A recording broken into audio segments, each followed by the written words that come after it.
Hello and welcome to our weekly boxing chat on Sky Sports News. Now, today's guest is a former undisputed champion of the world, the first ever British fighter to be undisputed in the 4-belt era, and he did it in just 18 professional fights. It is the one and only, the Tartan Tornado, Josh Taylor. Thank you so much for coming in today, Josh. Before we get to you though, waiting in the wings is a fighter who has got a huge heavyweight showdown with Joseph Parker at the O2 next month coming up. I'm delighted to say that joining us is Fabio Wardley. Fabio, great to see you. I wonder how this fight and preparation and sort of training camp stacks up compared to the ones that you've had previous to this, when you know what's at stake and you know your opponent is probably the most dangerous man you faced in Joseph Parker.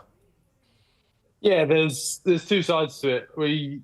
We've done well in our previous camps and things with how we've gone about training and getting myself to the fight. So we're trying not to adjust and change too much, trying to let the occasion or how big the fight is run away with things a bit. But obviously, we've got to take into account as well that it's the biggest test so far, and Joseph Parker's a great opponent.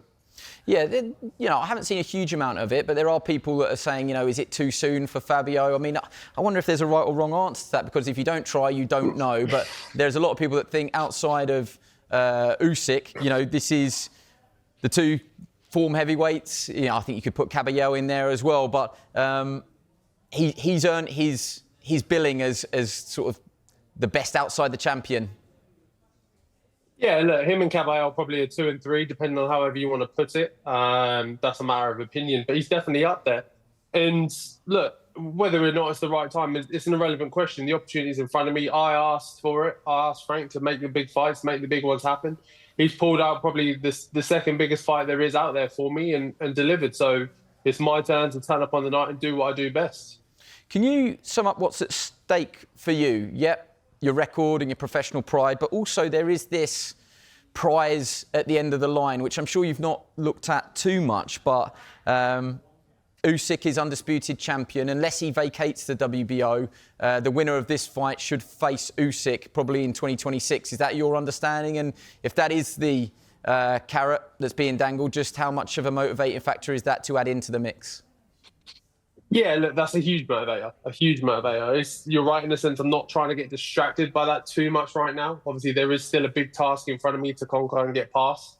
But knowing that is after, just in the back of my mind, is a huge motivator. It really does keep you on the straight and narrow in that sense of staying focused on the goal and looking slightly ahead to what could be, because obviously that is the dream. That is everything, is to fight for a world title. So we've got to tick off October 25th first and get that out of the way, but then it's seriously on to the big leagues. Do you think there's any chance at all, and maybe it's not for you to say, but there are people saying it, if you're Joseph Parker, you probably thought all you've got to do is keep winning and you'll get your title chance at Usyk and all the belts and everything like that. And because of Usyk's injury and the way that boxing's played out, he now has to face a dangerous, so I don't want to call you a prospect anymore, but a challenger or an interim champion in Fabio Wardley, who, he's interim champion, but he's got to face you now. Instead of probably, if he lays there at night, he thought, God, do I need this? I should be boxing Usyk. Do you think there's anything that comes into his mind at all? Yeah, look, maybe. But from knowing Parker in the roundabout way that I do, he's very much just a fighting man. He's proven that over his last few fights as well, that he's happy to just get in there, fight and keep busy. Because you can find yourself just falling by the wayside if you're sitting there waiting. And look, boxing will always be boxing. It's not always going to go to plan. Things aren't going to go how you've laid them out, or maybe you started the year with a certain idea in place. They're not always going to go exactly how you laid everything out. So credit to him for just not wanting to sit there and wait and wanting to grab his opportunity and go get it. But yeah, he might be a little bit miffed that he's having to try and get through another war just to fight his way to another title shot. You say another war, ideally for you it'd be a nice, well, presumably a one-punch knockout, wouldn't it? But or a nice easy night at the office. The fact with the Hooney fight is it wasn't going your way at times, but you dug deep and found the shot that you needed to find. It does sort of underline and really make that point that you are one of the most dangerous punchers in the heavyweight division. He is renowned, Joseph Parker, for having a granite chin, Joe Joyce aside. And I know Dillian had him down a couple of times. But do you feel like anyone you hit in the heavyweight division, you can put them away? Yeah, look, if I catch you clean, if I catch you right, look, the way I've planned and gone about things, the way me and the team have drilled things, then yeah, like you're seeing there, I can get anyone in this division out with it. Parker has proven in his previous fights he's been in with some big punches, and he goes down and gets up and goes down and gets up. So maybe in this fight, I'm gonna have to pull it out of the bag a couple of times in a row. But one way or another, I do see myself getting him out of there. Can I ask a slightly mischievous one? Ben Davison was on last week, your trainer or part of your training team, co-trainer, and he's got this great gym of talent, including you in there. But he's also got Moses Itauma sort of floating around the gym as well. And you know, if you're talking about two of the people who should be, I don't know, front of the queue in the future of British boxing, you've got you and him. Would you like to cause Ben a bit of a headache moving forward? And, you know, maybe you're the champion and Moses is the challenger and you have to put him in a difficult position? Yeah, look, who knows how the future's going to go. Right now, Moses, we're both on our own courses. We both need to grab our world titles first before we ever have some conversations maybe about crossing swords ourselves. But there's enough out there right now for the pair of us to kind of have a go at and just occupy ourselves with before we need to start having a serious question or think about maybe us getting in the ring at the same time. Yeah, exactly right. You've got big business to take care of, first of all. Thank you so much for giving up your time, because I know time's precious for you with fatherhood and training camp as well. So thank you so much, and we wish you all the best. I think it should be a great fight. Pleasure. Cheers, mate. Thank you. OK, well, he prepares for his big fight with Joseph Parker. But as I mentioned, Josh Taylor is still with us. First British four-belt undisputed champion. It's come to an end, which it was always going to be one day. It's come quicker than you thought because of injury. So I wonder if that's a good place to start.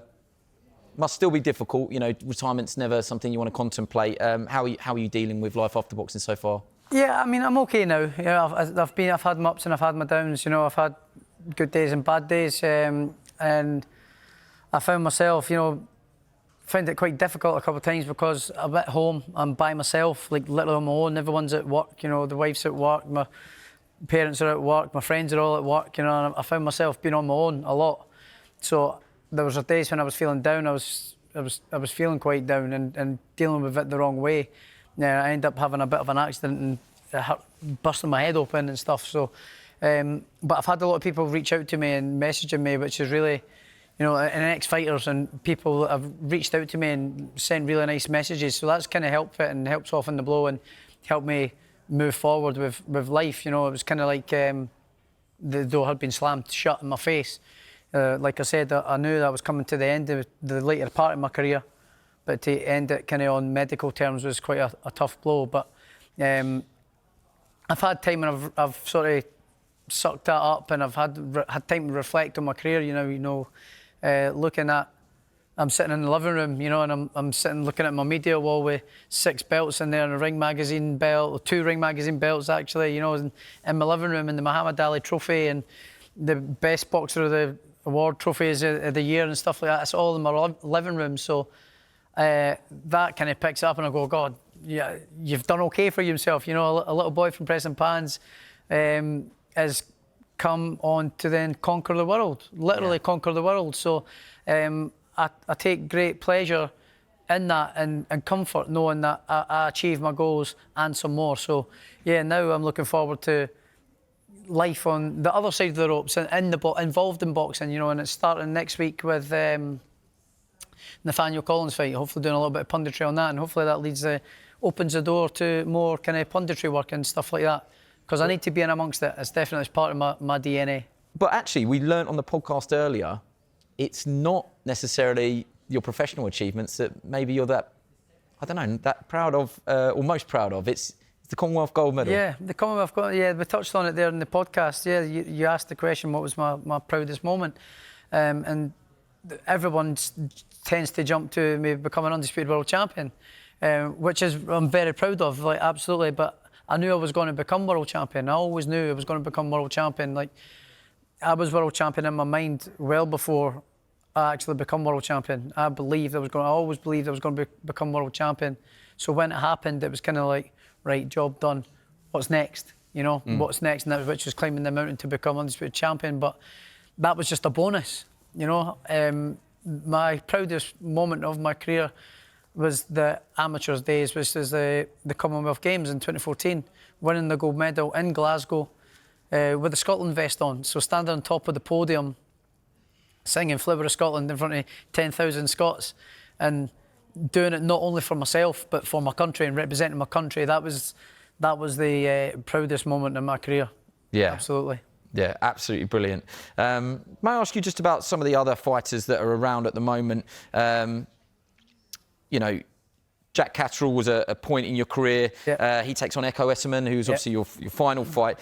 That's been announced for the undercard of Chris Eubank Jr. against Conor Benn 2. Who do you think wins that and why?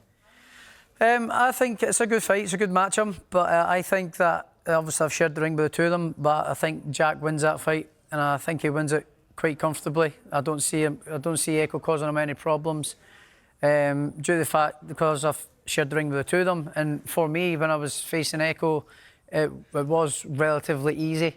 But halfway through the fight, because it was quite easy, I kind of felt that I kind of switched off mentally, you know, and then I let Echo sort of get into the fight, and then I couldn't get going again, you know. And I say that with utmost respect to Echo, because you've got to take your hats off to Echo, because he worked his game plan and he made it work and got the result on the night. So you've got to say well done and fair play to him. But I just feel that Jack, well, he's got that style where he knows how to slow the pace of the fight down. He knows how to make it awkward. He knows how to slow it down, and he is very patient as a fighter himself. So I think that with them two styles, and Echo coming forward, and he's not the most cute with it. He's quite open and wide open. So I can see Jack Catterall winning that fight quite comfortably, I reckon, in my humble opinion. So I've got to finish on this. We've both enjoyed some brilliant Oasis nights throughout the summer. We're going to show you a picture now. So fair play to Oasis. So my friend took this, John Hartnett, at the Wembley gig on Sunday. Amazing tribute from Oasis during Live Forever. If you could give me 30 seconds, because they've announced the funeral cortege now where you can see that, and I encourage everybody to line the streets of Manchester on the 10th of October. One of the reasons that you turned pro, Joe Calzaghe and Ricky Hatton, can you give me 30 seconds on what the Hitman meant to you? Yeah, absolutely. I mean, I kind of based my style on Ricky Hatton, just because he's all out style, he's all out action, and that was kind of how I boxed when I first started boxing. It was kind of just fighting rather than boxing, and it was based on Ricky Hatton, you know, and Calzaghe because of the southpaw thing. But style-wise, it was Ricky Hatton, and I based my style on him. And he was just such a fantastic fighter and character all round. You know, he was funny, he was kind, he was witty. You know, had good jokes, you had good crack with him. So he was just a legend in every sense of the word, really. You know, and obviously, my condolences go out to the family. It's just, it must be such a terrible time for them, and it would be such a huge loss to British boxing. Yeah, very well said. Remember, October the 10th, it is for the funeral. That is all we've got time for this week. My thanks to Fabio and Josh. Don't forget to download the Toe2Toe podcast for more extended interviews and analysis.